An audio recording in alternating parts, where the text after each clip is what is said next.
청년부 여러분 안녕하세요. 크리스천은 화가 폭발할 때에 어떻게 풀어야 될까라는 주제로 함께 말씀 나누기 원합니다. 작년 12월 말쯤에 화가 날 때에 이거 한 가지만 기억합시다 라는 주제로 한번 여러분들과 말씀을 나눈 적이 있습니다. 그때 그 핵심 내용이 뭐였냐면 화에 휘둘리지 말자. 화가 있으면은 화 밑에 내가 휘둘리지 말고 내가 이 화 위에 있어서 화를 조절하자, 컨트롤하자, 이런 내용이었어요. 그런데 오늘의 내용은요, 그거보다 더 화가 치밀어 올랐을 때입니다.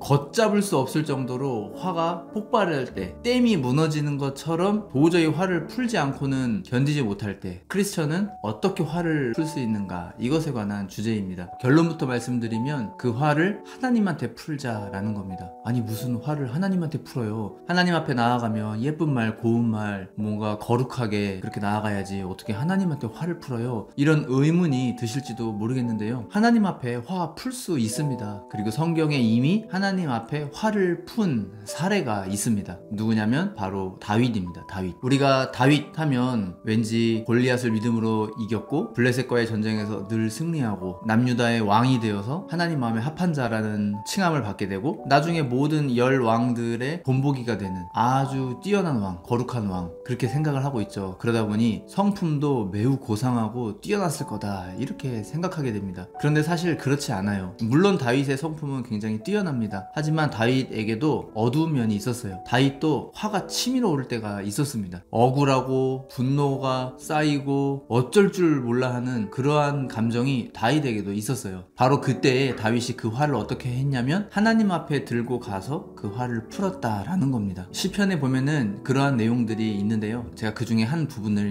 읽어봐 드리겠습니다. 시편 109편 8절에서 13절의 내용인데요, 그의 연수를 짧게 하시며 그의 직분을 타인이 빼앗게 하시며 그의 자녀는 고아가 되고 그의 아내는 과부가 되며 그의 자녀들은 유리하며 구걸하고 그들의 황폐한 집을 떠나 빌어먹게 하소서. 고리대금하는 자가 그의 소유를 다 빼앗게 하시며 그가 수고한 것을 낯선 사람이 탈취하게 하시며 그에게 인애를 베풀 자가 없게 하시며 그의 고아에게 은혜를 베풀 자도 없게 하시며 그의 자손이 끊어지게 하시며 후대에 그들의 이름이 지워지게 하소서. 여러분, 정말 너무 심한 말 아닙니까? 너무 무지막지한 말이죠. 지금 이 시편의 내용 속에서 다윗의 감정이 느껴지시나요? 다윗이 가리키고 있는 그 대상이 누군지는 우리가 명확히 알 수는 없지만 다윗은 지금 그 대상을 향해서 엄청나게 화가 나 있는 겁니다. 그 대상이 너무 미워서 온갖 저주를 다 퍼붓고 있는 거죠. 하나님, 그가 빨리 죽었으면 좋겠어요. 그의 자녀가 고아가 되게 해주세요. 그의 자녀가 고아가 될 때 아무도 그 고아에게 은혜 베풀 자가 없게 해주세요. 아예 후대의 이름이 사라지게 해주세요. 와, 정말 저주도 어떻게 이런 저주를 할까 싶을 정도로 다윗의 감정이 매우 어둡구나 하는 것을 느낄 수가 있습니다. 우리가 아무리 누군가가 미워도 이런 식으로 저주해 본 적은 없지 않나요? 다윗이 얼마나 오죽했으면, 얼마나 미웠으면 이렇게까지 했을까 싶습니다. 다윗도 엄청나게 화가 치밀어 오를 때가 있었다는 거예요. 단 다른 사람들과의 차이점이 있다면 다윗은 그 화를 하나님한테 풀었다라는 겁니다. 사람에게 풀지 않고 하나님에게 풀었다라는 겁니다. 그게 가장 큰 차이입니다. 우리가 보통 화가 치밀어 오르게 되면 누구한테 이 화를 풀게 될 가능성이 높아지냐면 내가 가장 만만하게 생각하는 대상, 그런 대상에게 화 풀 가능성이 높아지게 돼요. 동생이 있으신 분들은 동생한테 그것을 풀 수도 있습니다. 내가 화가 막 치밀어 오른 상태인데 동생이 나한테 무슨 잘못을 했어요. 근데 그 잘못이 1인데 내가 10의 화를 동생에게 막 쏟아붓는 거죠. 이것이 또 다른 악으로 이어지게 되는 거죠. 뭐 때로는 부모가 만만한 사람은 부모에게 괜히 화풀이하는 그런 사람도 있을 수 있습니다.